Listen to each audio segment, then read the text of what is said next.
Hello, everyone. My name is Elizabeth Bateman, and I would like to tell you a story today.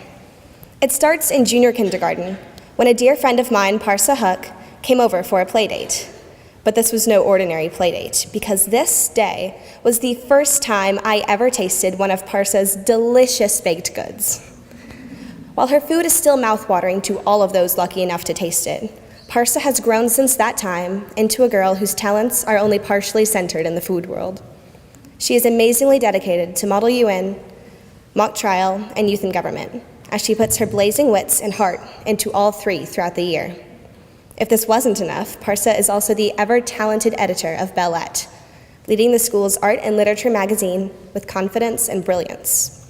Most importantly, though, Paarsa is an encouraging friend who is always quick to brighten your day, whether with it be with an uplifting "treat yourself" heard through the halls, or a simple hug waiting to comfort you.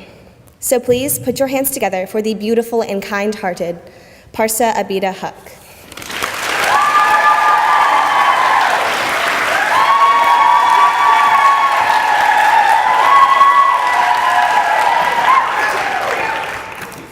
Go put some oven mitts on, Paarsa.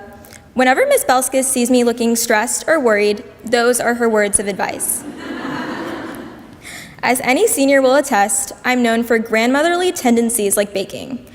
After all, one of my many nicknames is Nana.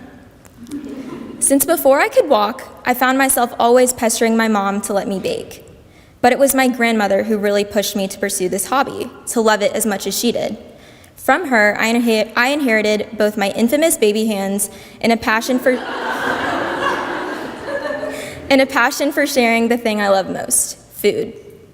Yet for a long time, I simply viewed baking as a hobby.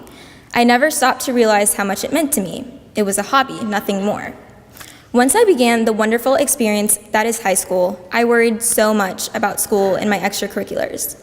I remember feeling so much pressure to fit in, say the right thing, and to live up to all these expectations. I found myself measuring my accomplishments and comparing myself to my siblings. I focused on trying to make really good grades, trying to get involved in activities, and trying to prepare myself for what I thought I wanted.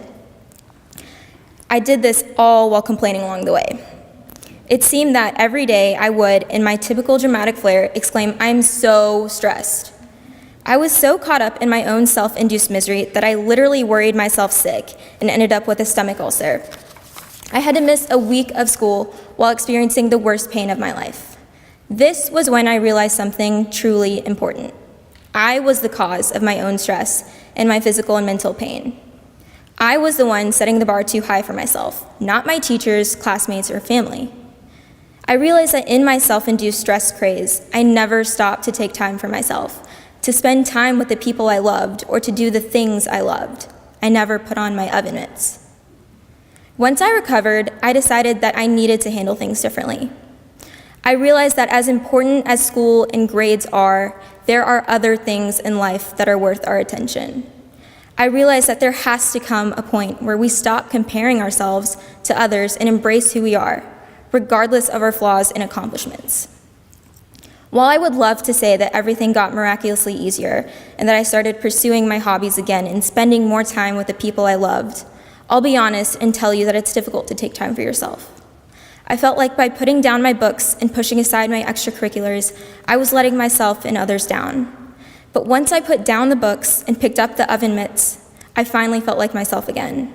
By pursuing my hobby, I wasn't letting myself or my parents down. On the contrary, my family was thrilled that I was baking again because it meant they would finally taste my brownies and cookies. It may seem obvious to say that doing what you love is important, but I think it's easy to get lost in our ambitions.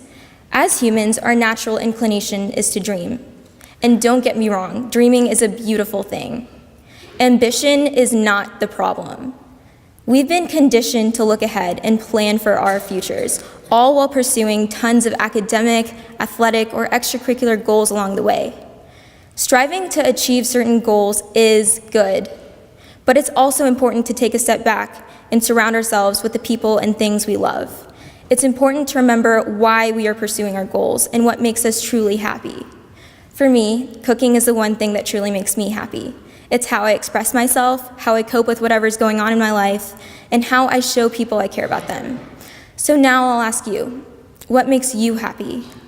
I encourage all of you not only to pursue what makes you happy, but also to take time for yourself and to appreciate the people and things you love. If you haven't quite figured out what makes you happy, that's okay. I and about 50 other seniors still don't really know what we're doing, but it will be okay. As Ralph Waldo Emerson once said, to be yourself in a world that is constantly trying to make you something else is the greatest accomplishment.